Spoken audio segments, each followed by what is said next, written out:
I'm grateful. I got no reason to be hateful. Hair and nails paid for. I'm so thankful. Put you through some things I know that was quite painful. Grateful, yeah, I'm grateful.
Hello, welcome to Black Economics TV. We have with us today Sharon Thompson. Now, she is a marketing professional in the hair and beauty industry. She's been doing it for a while. She's an expert at everything that she does.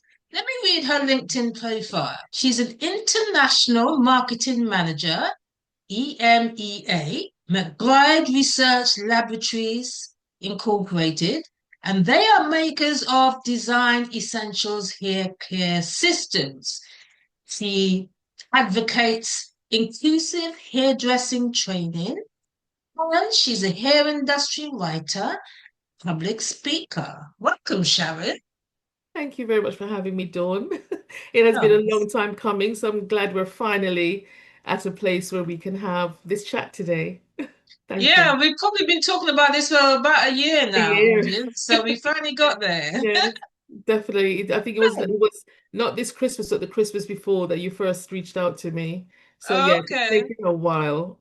All right. So that looks like it's 17 months. Tut, tut. Wow. But we got there. And, Yeah, I've been watching you doing what you do, admiring what you do, I've got to say. So well done.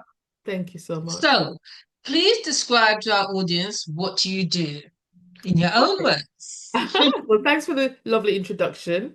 As the introduction said, I'm the international marketing manager for a company that's based in Atlanta, and they're a 35-year-old Afro-American owned family-run business, second generation now. Cornell McBride Senior, our founder, has been making hair products for all things wavy, curly, coily hair for 53 years because he was one of the M's Wow. in M&M Cosmetics that made Soften Free and Stay Soft Fro, some of the first products to be manufactured for our hair types.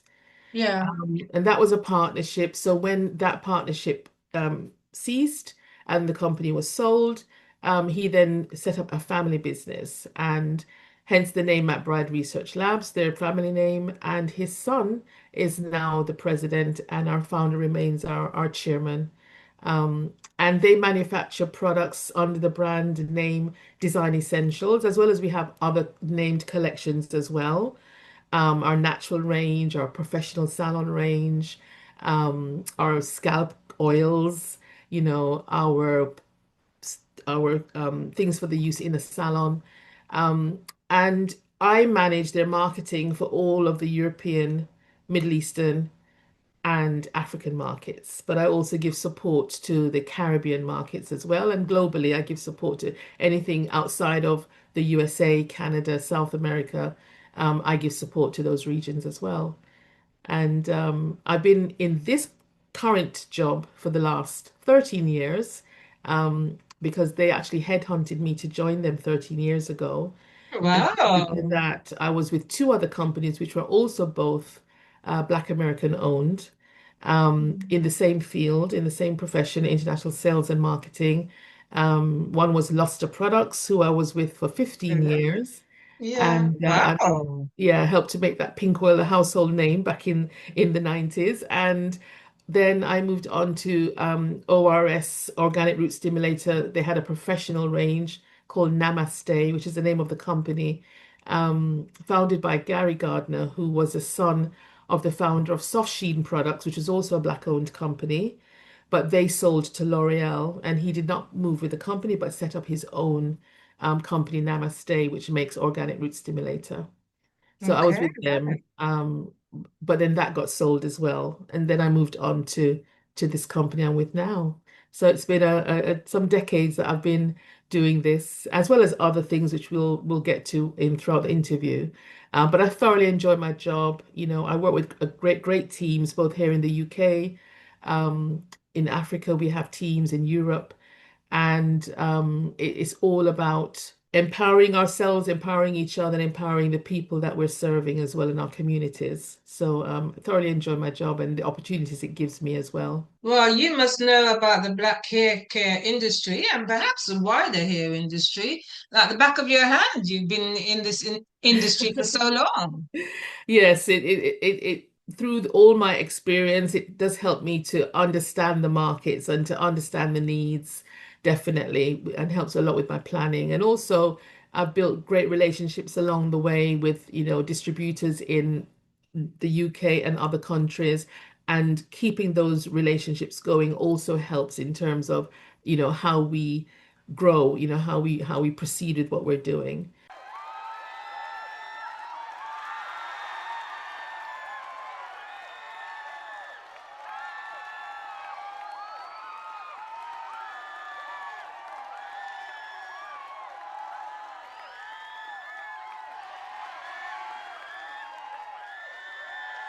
And it's a very how can I say, it's almost like the hair industry, the Afro hair industry, and even the European industry that we supply products to as well. It's very much a very nucleus kind of like family. So everybody knows everybody, and Hmm.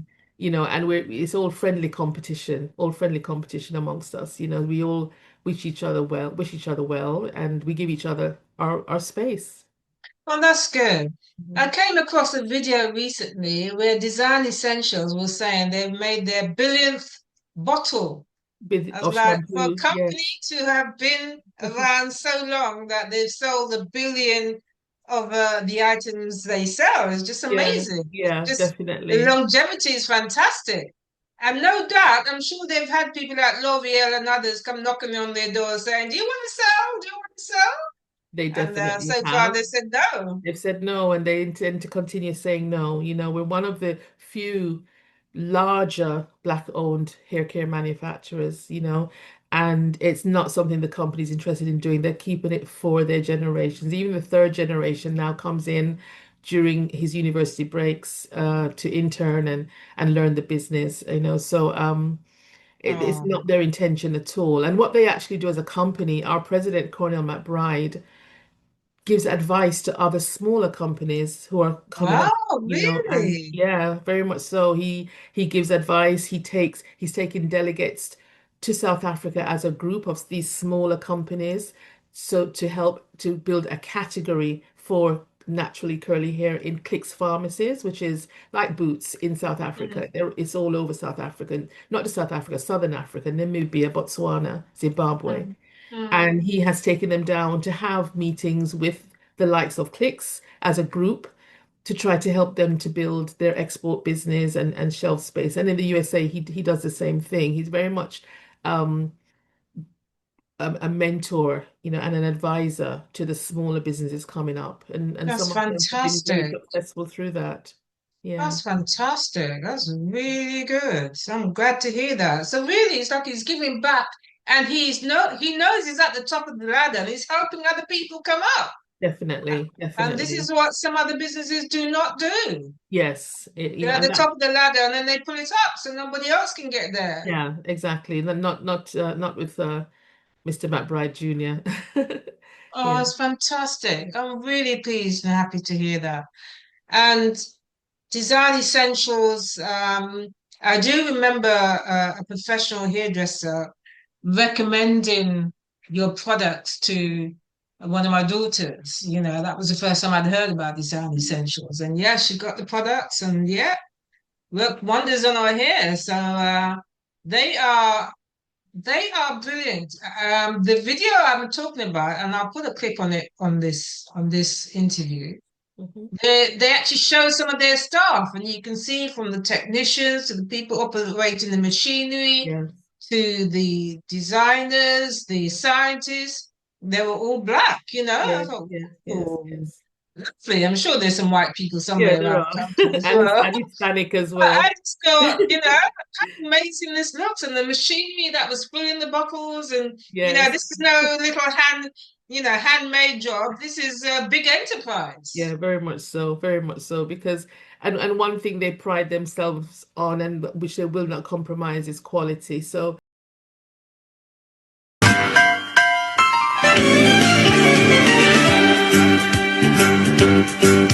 It's a rare condition this day and age to read any good news on the newspaper page. And love and tradition of the grand design, some people say it's even harder to find. Well, then there must be some magic clue inside these gentle walls.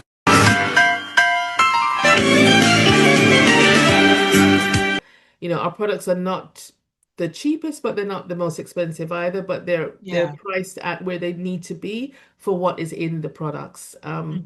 And we also make sure we keep up with European regulations. Sometimes they're banned ingredients. We have to reformulate or repackage or rename.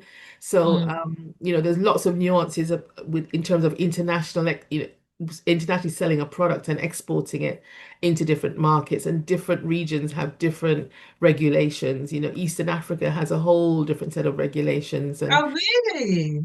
yeah, in terms Wow. of labeling, in terms of dates, in terms of what you have to go through, just the shipping process is different as well. A lot more paperwork that you have to do and provide, as opposed to when you're shipping, say, to the UK. Yeah. Oh, wow. Okay. That's interesting. I went to Kenya a number of years ago now. I think it would have been late 90s. Hmm. And it's interesting, when I went to either chemists or supermarkets, Hmm. I didn't see any traditional black hair products. I saw the generic products that you would find in any shop, In any you know, like in supermarket, Boots, yes. supermarkets. Yeah. Yeah. So I was surprised about that because I thought this is Africa. I thought Yeah. they'd have products specifically for our hair. Yeah. I also found that in the doll section as well, as an aside. You know, Yes. you go to the doll section, see there's some black dolls, there weren't Hmm. any, you Hmm. know?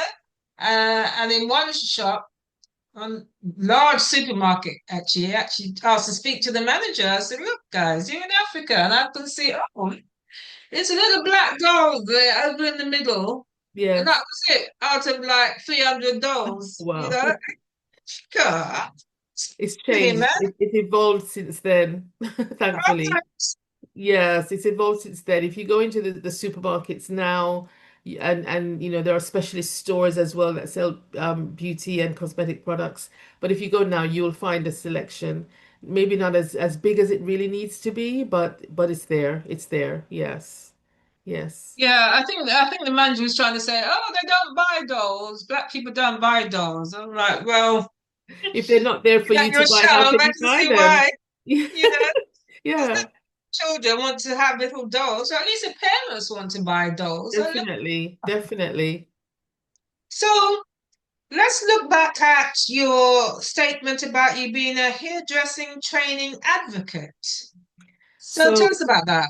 yeah, so I work very closely with our educational team, and in terms of Afro type hair and textured hair being a part of the national curriculum for hairdressing training. That was not the case at all. So we worked very closely with HABIA, the Health and Beauty Industries Authority, who is the body that writes a curriculum and lobbies the government for change in the curriculum. And during it was due to be changed again in 2021. So during COVID, we were part of an expert panel that helped to advise of what needs to be in the curriculum, number one, and number two, to demonstrate how important it is that it's covered within the curriculum. And there were other companies, other educators, and other trainers who have been training in Afro-Caribbean hair. We used to call it, now we call it textured hair because it's all different textures. And we all kind of advocated for that. So thankfully, during COVID, we were like on Zoom calls just like this, writing, helping to write the curriculum, helping to advise on the curriculum because it was in 2020. And in 2021, it was passed by the government that there should be a section within the curriculum that specifies about training in Afro-Caribbean hair, which is types 2 to 4, when it's wavy, curly, or coily.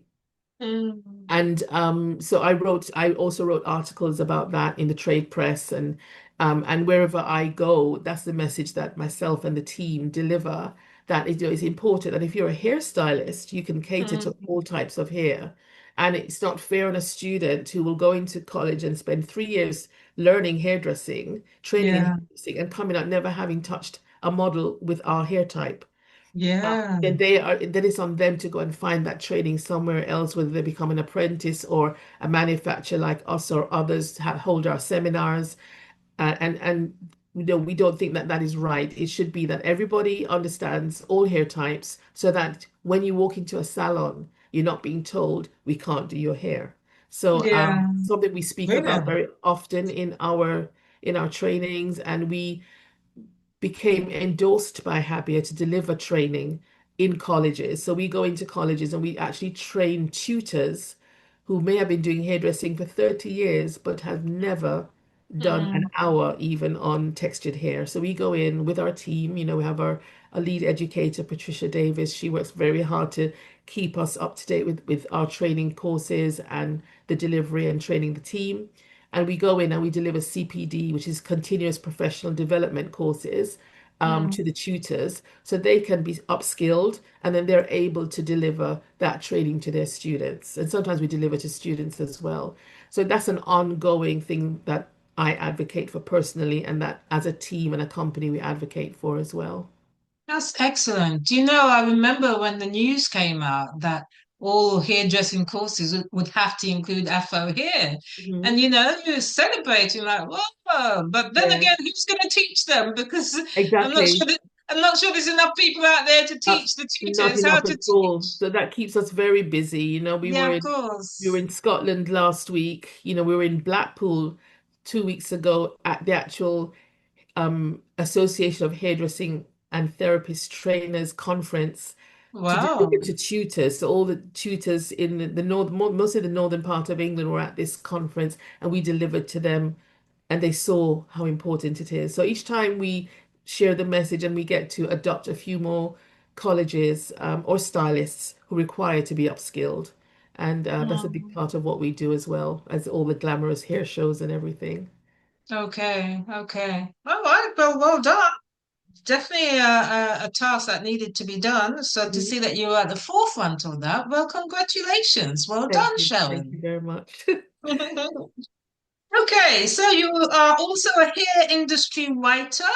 Mhm. What publications can we find your work? And is there some links online that you There can are a send to few. us? There are a few links, although recently it's been more um, about the hairdressing training advocacy.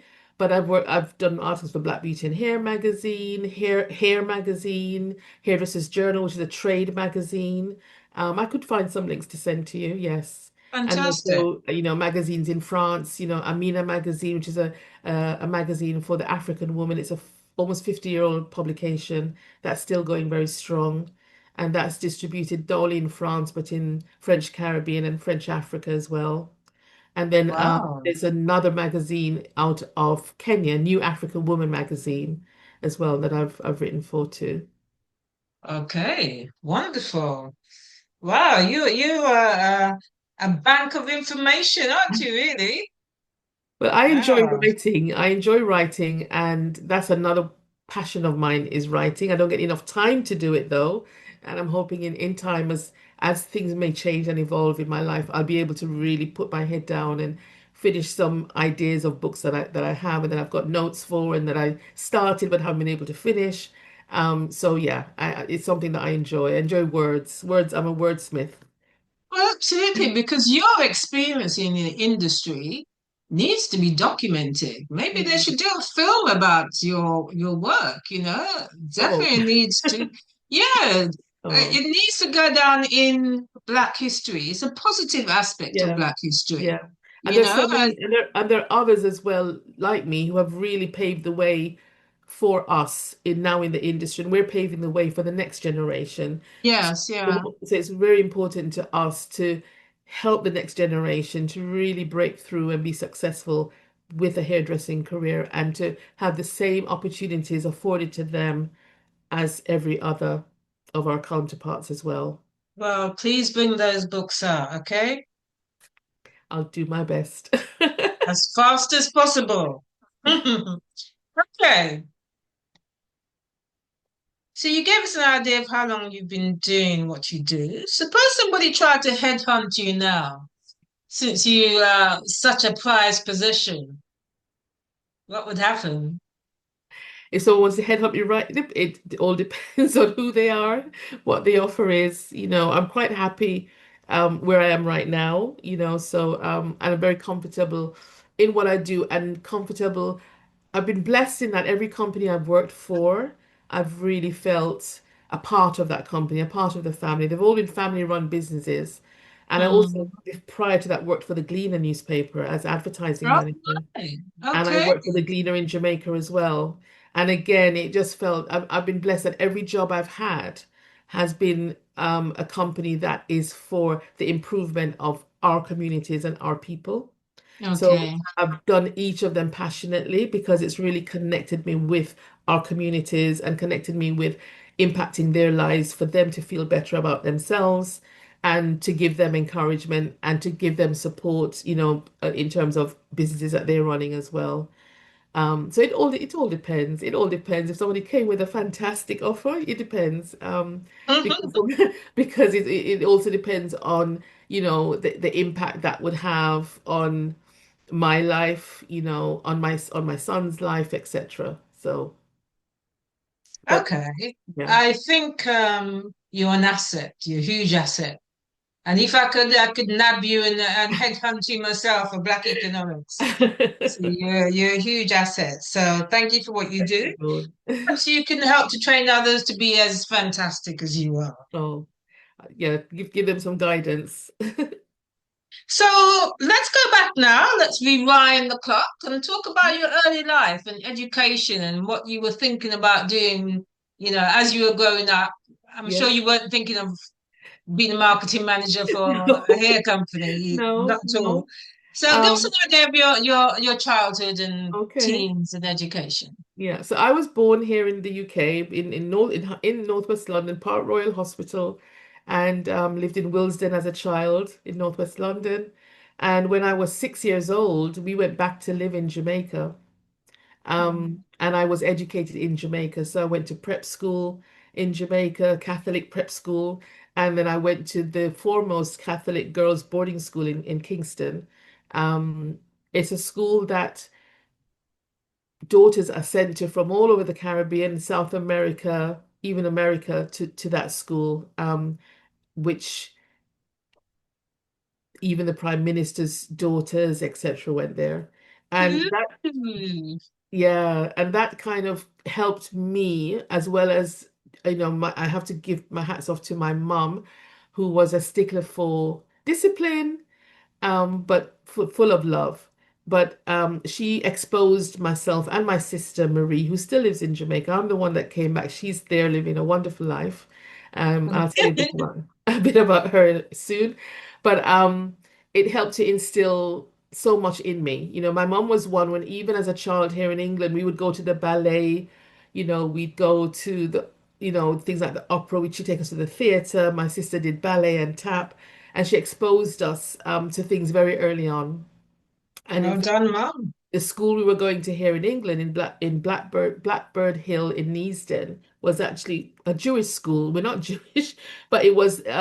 She saw how in some of the local schools the children were marginalized, and she didn't want that for us. So she worked hard, and we went to a private Jewish school. My sister and I at the time were the only two black children in the school, and then my cousin came along as well. The three of us. When I came back in later years, the school was full of all races, from Asian to English to black as well. But so and then in Jamaica, like I said, I had my prep school and my high school education. I'm a creative, so I actually did within my GCEs, I did textiles and clothing, and I did art and those kind of stuff because I wanted to study fashion design or interior design. Oh, So at 16, when I graduated, I wanted to come back to study fashion in London, and I came and I boarded with my aunt in Harrow. And I actually got a place at the London College of Fashion as well as Harrow College of Art. Um, but I did not like the UK. Having grown up in Jamaica, where you walk down the road and everyone says good morning, and everyone, there's a sense of community wherever you go. I came to the UK and I found the people so cold. And having come from a very sheltered life in Jamaica, I said to my mom, I don't think I can stay here. So I actually went back to Jamaica. Um, wow. but while I was here, actually, I was working part-time at the Weekly Gleaner newspaper as an administrative assistant as well, because I missed Jamaica so much. I wrote to them and I said, I'm a Jamaican, I'm here studying, and I very much want to keep connected with Jamaica. Do you have any jobs? And they said, Oh, "For an interview." I was only 16, 17. And they said, yeah, you could be an administration assistant. So I was working there as well. mm, So when I returned to Jamaica, they wrote a letter to the Gleaner in Jamaica to tell them I was coming home and can they provide a job for me. And those were the days when a messenger on a bicycle rode up to the door of our home of Hope Road in Kingston with a letter to come for an interview the following Monday. And oh, that's it. So I joined the Gleaner, worked in the advertising department for 2 years, and then I went on to study my fashion design degree in Miami. So oh, I was in wow. Miami for 2.5 years, studying, got my degree, and then it was, do I stay on in Miami or do I go back to Jamaica or do I come back to my place of birth? So at that point, I felt a bit stronger and able to cope with the world, and I came back to the UK and Okay. back to the Gleaner, where I became advertising manager. And while working at the Gleaner as advertising manager for 5 years, that was a time when all the hair companies from America were coming over in the 80s, and they would advertise in the Gleaner. So I got to know all the managers then of all the companies that were here. And Mm, that's how I got headhunted for the first company that I joined within the hair industry, Lush wow. Products, because the manager was moving back to uh back to Nigeria where she was going to be living, and between there and her home in the USA. And she was a friend of mine as well, and she said, I need to find somebody who I know can handle this role. Mm, And by then I was also manufacturing my own swimwear, so with my fashion design degree, wow. working at the Gleaner, but I was also making swimwear that I was shipping back to Jamaica to department stores in Jamaica, to Lee's, New Kingston, Lee's Fifth Avenue. I was selling to stores here in Knightsbridge and Holland Park. Um, and I Wow. was doing swim trade shows and everything. And the Gleaner knew that that was my passion, and that at some point I had wanted to leave to set up my factory. And they supported me. In fact, they gave me a Young Entrepreneurs Award back then when they were doing the Gleaner Honor Awards from way back then. Um, and then I thought to myself, okay, let me take this job and just save some more money for my big dream of heading back to Jamaica to set up a factory. And the rest is history. The hair industry swallowed me up, um, because it was a lot of travel and really all consuming. So yeah, but prior to that, I was making swimsuits for Miss England, Miss Jamaica UK, Wow. I was making swimsuits for Miss Jamaica Universe back in Jamaica as well, and Miss Jamaica Fashion Model back in Jamaica. And my swimwear were in magazines like Elle magazine and ID magazine and Miss London. Wow. Yeah, so and one day I'll get back to that part of my life, back to my creative side where I'm using my hands to create.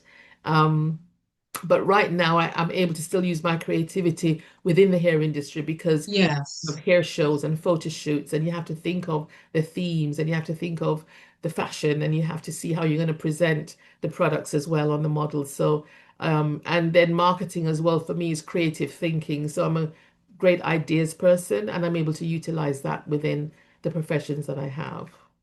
That's wonderful. Wow. Amazing. You are multi-talented. Congratulations. Well done. Okay, so let's talk about resilience and problem solving. Mhm. Please provide three examples of rough times that you've had in your life and how you overcame those rough Mhm. periods. Well, first, well, one, I'm divorced. I'm a divorcee. So since my Okay. son was 4 years old, I've been divorced, and single-handedly, I had to start completely all over again without going into all the details. Yeah. Moved from North London in further into Hertfordshire, which is where I am now in Hertfordshire. And I have always, following in my mom's footsteps, just been solid in terms of no matter what is happening around you, you still have to forge forward to achieve what you want to achieve. And my Mm, son was my reason. My son was my go-to. If I didn't have my son, maybe I'd have gone back to live in Jamaica. Um, but it was important that I was able to provide for him.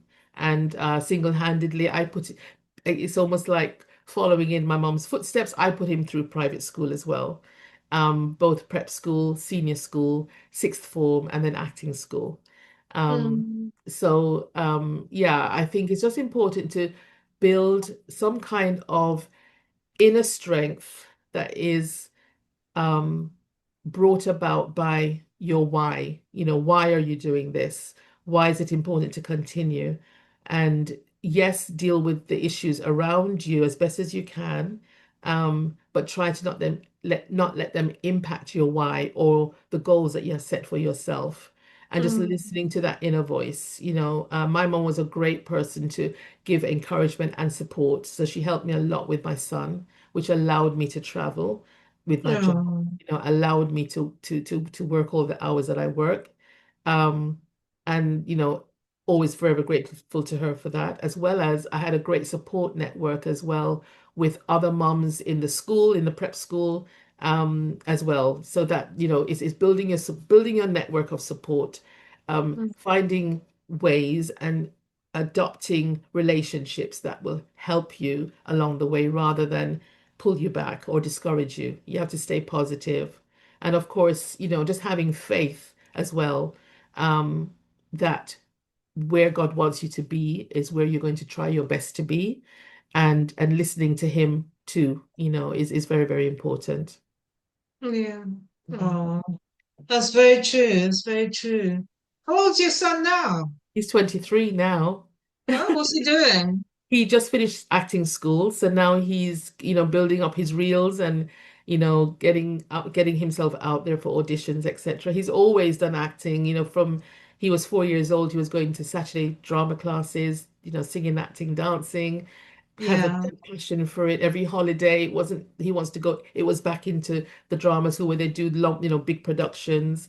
And then the yeah, schools he went to as well, because they were private schools, they had great drama programs. He was always a part of them, and there were always mm, plays to attend. Plays, I'd fly back a day early or the late night from a job, leave the team to fly the next morning because I wanted to see him in the play. I've never missed a play that he's done, and he's done so many. Um, oh, yeah, but so he did great productions in school as well. So that fed his passion. And then he went on to Tring School for the Performing Arts for sixth form, where he did his A levels and an acting course. And that's the oldest acting school in the UK. It's where Julie Andrews went and Jane Seymour and you know so many more. So he yeah, went for sixth form, and then he went on to do an acting course with Identity School of Acting. Again, very famous alumni like John Boyega, Letitia Wright, the British people you see in Black Panther and Wakanda Forever and Bridgerton, etc. That's where they came from, as well as mainstream Wow. television as well. So hopefully, it's his path, and he will have some doors that open for him as well. But yeah, that's what he's was always his passion, and I had to support him with that because I knew that I was a creative as well, and my mom saw it in me and gave me support. I didn't try to say you have to be an academic and etc. She allowed me to be me. And so I've done the same for him. Oh, that's lovely. Oh, well, with the support that you're giving him, at some point, I'm sure we'll see him winning a BAFTA or an Oscar or something. We pray so. Yes. So well done with the support that you've Yeah. offered for him. Okay. Now, you've talked about your creative side and that you used to make swimwear. Mhm. Um, I presume that's kind of a hobby stroke business, but do you have any other hobbies as well? Mhm.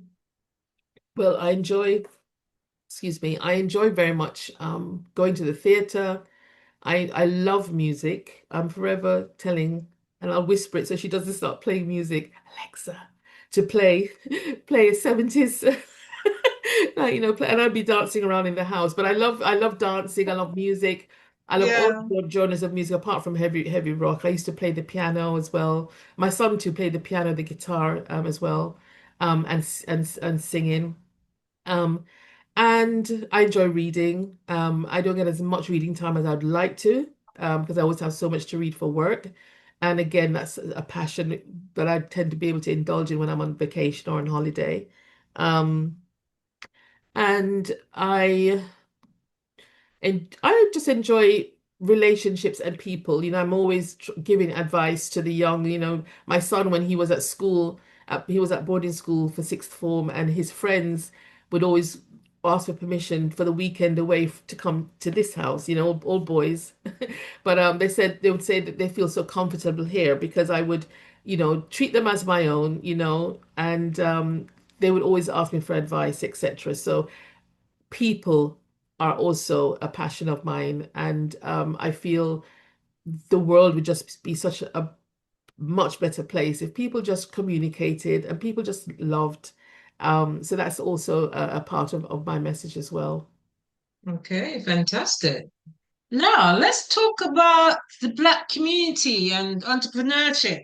Hmm. We are Black economics and we look out for the welfare and the growth economically of Definitely. people within our community, and whether that's through careers or through business. Hmm. So, what's your view of that, of what we are doing and you're doing too in your own way, Yeah. in terms of the growth of our community economically? What's your I, thought? I think it's important. It's very important because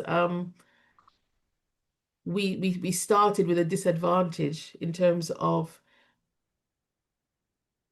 where we were and where we were brought to, and the lives that our ancestors had to bring us to where we are today. So we don't have, in terms of within Africa, it's different because they've been there as a mainstay.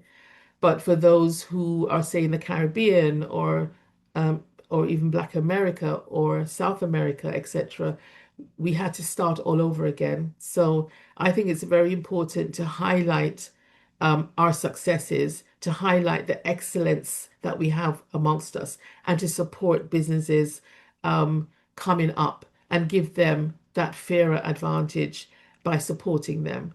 It's important because we have to build our communities and build our wealth, and it's not going to be handed to us. So it's something that is quite crucial that the mindset of people within our community see this important need and also comply with that too. As a company, um, we do a lot philanthropically. So I mentioned to you about what our president does for other small businesses in the USA, and they're mostly black-owned business. In fact, all of them are black-owned business. And we do events throughout the region. So one of the big events we do is Africa's Next Supermodel in Kenya. And Really? yeah, Wow. yeah, we do a lot outside of Europe as well. So we do the hair for the models and we sponsor that event because the founder, Jonah Korodudu, she actually scouts models, and some of them are scouted out of the Sudanese camps. Um, yeah, yeah. Oh, And not only do they take them out, help them to with deportment, help to house them, build up their confidence, and they take to that catwalk and they're snatched up by the top agencies that she invites to come in. But they then are able to come back and sometimes build houses with the funds that they have made to take the rest of their family out of the camps. oh, And she has a charity called Runways to Freedom, which we support as well. oh, wow. So again, with the Sudanese girls and boys out of the camps, she selects different ones each year to help to enable them. So she puts them in housing. She helps them with vocational courses. It could be a hairdressing course, it could be a beauty course, it could be a sewing course. And she helps them. And that's something that Oh, we support as well as a charity. Um, and one of the things the company does too, we have a range called the African Chebe Collection. So the Chebe powder is sourced out of Chad in Africa. yeah, And it's known for centuries that the women in Chad have used the Chebe powder to strengthen their hair. Their, yes, their hair is down to their waist. And yeah, yeah. so we source the Chebe powder from a particular village in Kenya. And with every bottle sold of our Chebe collection, 5% goes back to that village to help to build their environment. So we have built water wells, we've built storage units, we've put roofs on schools, we've dropped food. We're looking at different, and each year we go, we see what next do they need with the funds that are gathered from those bottles. So it's important to support our communities, both in terms of entrepreneurship, but also the communities that are trying to have a better way of life as well. That's fantastic. Oh, I really love to hear stories like that. And these are good things which are happening around the world, which don't always hit the headlines. You don't want to Yeah, see them on the news, you know? It's like they're doing and Design Essentials, doing these good things, but they're not necessarily shouting it from the yeah, rooftops, you know? yeah, yeah, exactly, exactly. So well Another, done. thank you. Another organization I'm part of is the Caribbean Global Awards, which I'm an adjudicator for. And last Mm. year as well, the first year of the awards, I got an award myself. Um, Oh, but the founder of that, Michaeline Gail Holder Marsh, um, it's all about really showcasing Black excellence and as the Caribbean, not just as she's Trinidadian, I'm Jamaican, there's all the different islands represented, and of course, like Guyana, etc. And we also connect with people from Africa as well who are doing well. So she's bringing everybody together. And through these awards, we not only show the excellence of some of the vast successes that people have had in so many different industries, but she also each year picks to go to a particular island. And again, the same kind of thing helps to enable somebody who just needs that step up, maybe with tools to start a gardening business or a school that needs equipment, or an individual like a mom who's trying to send her children to school and she just needs help with buying stock if she's selling things. So it's something that means a lot to me as well because I feel like I'm contributing to our wider communities. that's fantastic. And what's her name? Michaeline Holdemar, Michael.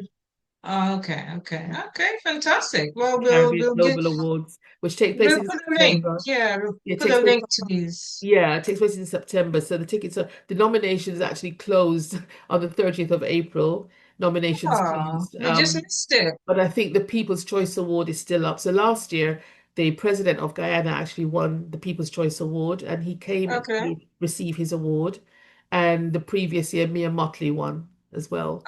But they Oh, said me any kind of leader that you think you can nominate any leader that you think is warranted the People's Choice Award, and it's voted online by the public. So that's still going oh, I on. see. But the Oh, different category nominations are over. But tickets are on sale for the awards, and it's a night of great prestige. And kings and queens from Africa are there, and people very high in industry, in technology, in the medical fields, etc. You said it was her last year. That was the first year. This no second year last year. This is the third year Okay. this year. Yes, yes. Oh, where was it held last year? Last year, oh gosh, it was a hotel near Tower Bridge. I cannot remember the name now. This year it'll be at the Cumberland Hotel, so that's in my head. Do This you year, know what? I think this is the award that my cousin won an award for last year. She's 90, by the way, what 90. and what was her Her what name is Miri Samuel, Grandma Miri. that wrote a book? Yeah, Yes, I met her. I have yeah, her book. that's my I cousin. have her book signed. Oh wow. She's strong and up Yes, and yes, yes, tending to her farm. And yes, yes. I bet. Oh, what a wonderful lady. I want to be like Wonderful. her when I'm 90, I tell you. I know she's absolutely amazing. I mean, for her age, she had energy, and Yeah. so pleasant. I had a big hug from her, and I met her. Yeah, I've got her Oh, book signed. Yeah, oh. that is it. Yes. Yeah, she is amazing, and she grows all these herbs and spices, and they're obviously working for They're her working for because her. That's what's keeping it's her so keeping her healthy. young, it's keeping her active. She Yes, can walk yes. fast as you, it's just amazing what she can do. So, Excellent. yeah, those awards are good. It's really nice to see that they highlight people that are doing great things that will Yeah. otherwise be like hidden stories. Yes, exactly. And that's exactly what she wants. She wants to bring the stories to the forefront, at all levels. It's not just to the high achievers, but also somebody who's just working hard at something that is making a difference in their lives and in others' lives as well. Yeah. Yeah, brilliant, brilliant.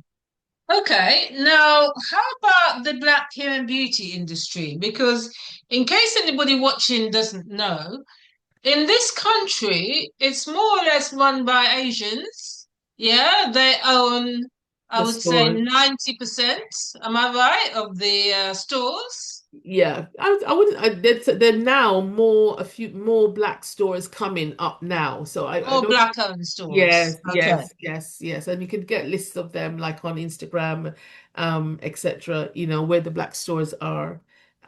So I'd say there's a slight shift in the amount. Yeah. Mm. And it's the same way in the USA. It's the Yeah, Asian, it's the South but the Koreans who Orientals. own Yes, it over that's it. there. Yes, exactly.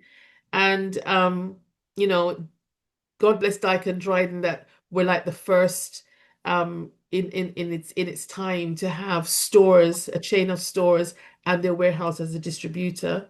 They've all passed away now, but that was like the beginning of black owned stores and businesses within the hair and beauty industry. And they're the ones who actually founded the Afro Hair and Beauty Show, which was later sold to Black Beauty and Hair magazine, who now run the show. But Mm. I would say there are more stores, and it's very encouraging to see them and the way that they are able to promote themselves and build their businesses. Yeah. But it still is majority Asian, yes. And again, it comes back to supporting the Black-owned stores as well and helping them to grow and helping them to make more inroads. But a lot Yeah, of Black-owned hair care brands are also evolving. I saw you had Nyla on the other day as well, and these brands too are heading into the mainstream stores, which is great to that's see. right. That's Yeah, right. yeah, Yes, absolutely. It's good to see that. And even with these Asian-owned hair and beauty stores, there are a lot of products in there which are made by black manufacturers. yeah. So in a sense, all is not lost if one goes in there and spends some money because Yes, exactly. That's you are still supporting your own. But it would yeah. be lovely to see more of these stores owned by us because we know more about our hair. Hmm. And then you go into these stores sometimes and you ask a question and they don't know. They look at Yeah, you blankly because they yeah, don't really know about the product. They're yes. just about stocking It's the trade. shelves and It's collecting the trade. money, you Yes, know? yes, yes, yes. So it'll be interesting to see if there's a sea change of that here Mhm. as well as in the US at some Yes, point. where more of us decide that, you know what, let's take that chance, let's open the stores, Definitely. or people group Definitely. together and, Yeah, decide that they're going definitely. to open stores. Definitely. And sometimes long-term friends can do this, Yeah.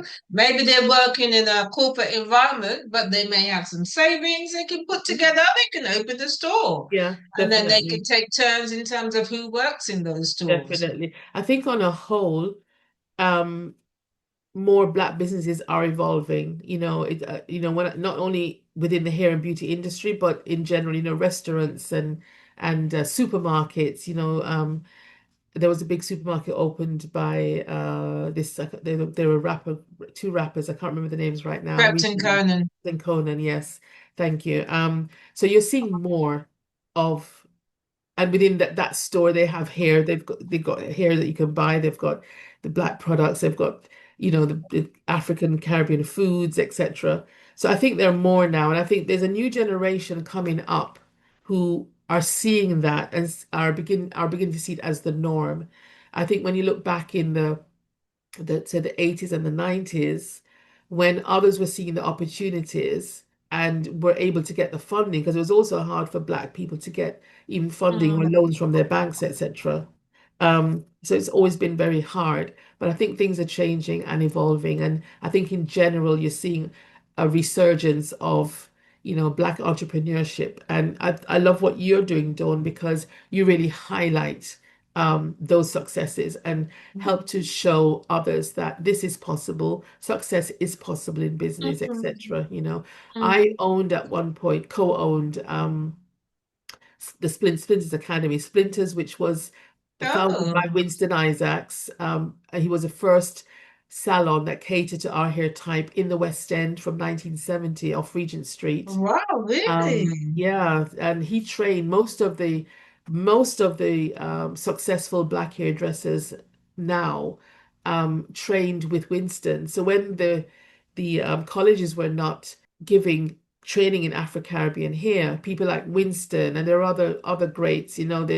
Um, there's Sandra Gittens, who was the head of hair and beauty at the London College of Fashion, and she's trained so many as well. Um, so later on, in the latter part of Splinters, I joined as a co-director, handling the business side of things and a training academy. Winston has since sadly passed, um, and we sold the lease when he wasn't well. But in that time, again, it was fulfilling to just bring the education to the stylist so they could then go out and either have their own salons or at least have the knowledge that if they're renting a chair or working with somebody, they could know that they've got those skills honed to then Mm, grow as they would mm, like to. mm, Mhm. mm.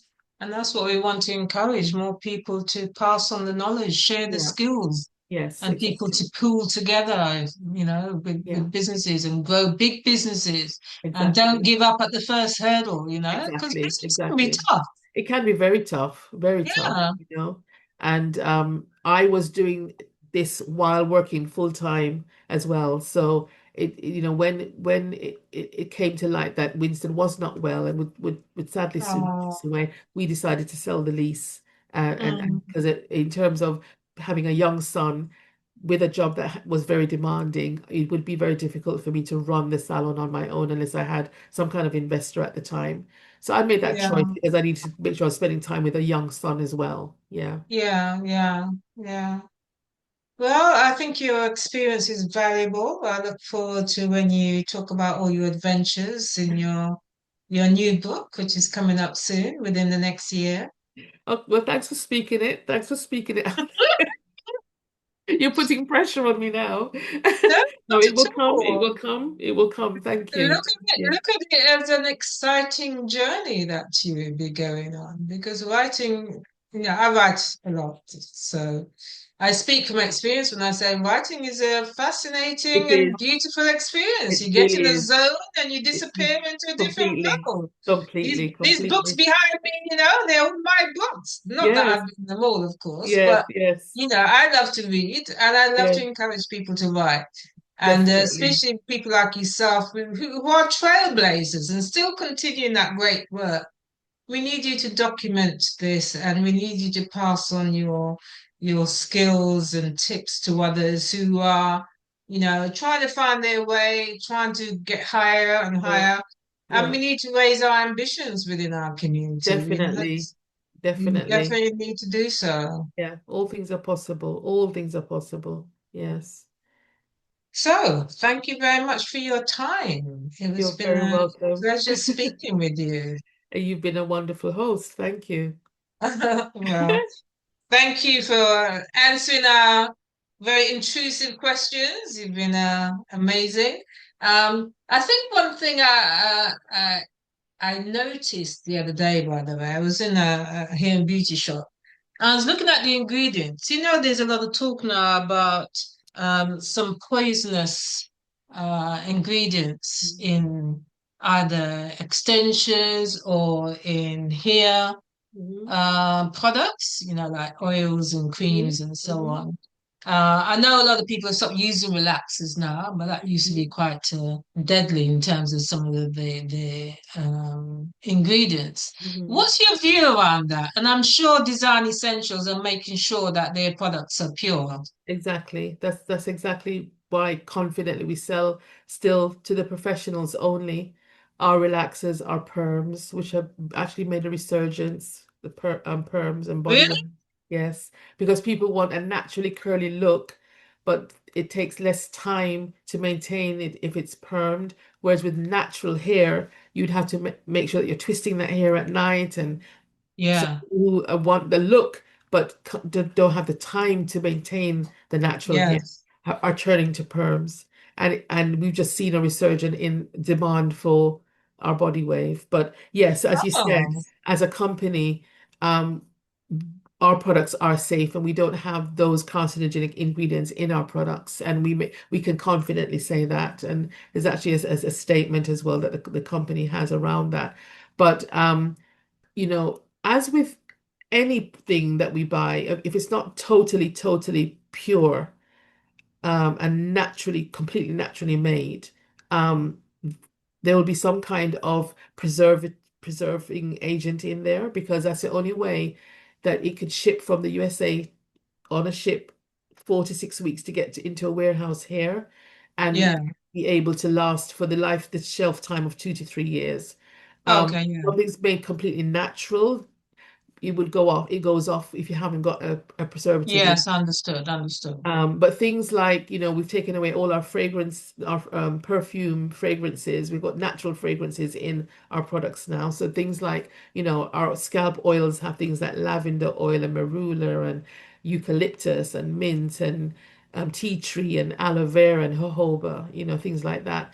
Um, so we've taken away a lot of our perfumed products, as well as we don't have those chemicals that are mentioned in our products either. And it's technology. As I said, our founder was a chemist, straight out of university as a chemist. He formulated our products then for Soften Free, and he did all the formulations for the products now. And then we have young chemists now, as well in the company, who are taking on that lead with the formulations. Yeah. Mm, Because as a okay. company as well, we support in America, because we're Atlanta-based, Spelman University and Howard University, Oh, which are wow. typically Black American universities. HCBUs. Yes, exactly. So we actually give scholarships in Oh, Spelman to wow. those studying chemistry with a view to making hair and beauty products. So, and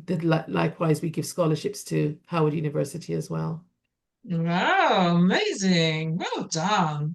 Well, congratulate the management at Design Essentials. It's Thank you. wonderful to hear the good work that they're carrying on. And you continue doing the fantastic work you're doing. Thank Thank you you so very much. much for being a role model. Design Essentials, the one that made it all happen. We're Thank filming you. here for a brand. She's supporting the Her Club Can event. And what we're doing with it is elevating brands that we all believe in, brands that are changing the world.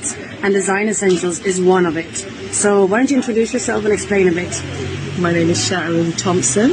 I'm the International Marketing Manager for Design Essentials. We're an Afro-American owned company based in Atlanta. And we're here at the Can Film Festival. I'm very happy to be collaborating with Hair Club Cans to just share that there's a need for having stylists on set who can cater to curly, wavy and coily hair. They need to feel empowered through their hair as well when they're on set and give that confident performance for all you producers and directors out there.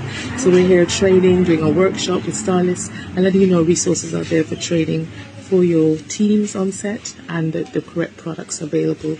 Really happy to be here. If you have any questions about, if you know any hairstylists, you know, need some extra training or that have questions about working with certain hair textures, please let us know in the comments. Definitely. And we'll get back to you. Definitely. And you can find us at Design Essentials UK, send a direct message or go to the link in our bio and register your interest. Thank you. Thank you very much. I appreciate that so much. Your words are very kind. And thank you for having me today. You're welcome. Thank you. You take care. Thank you, Dawn. Bye-bye.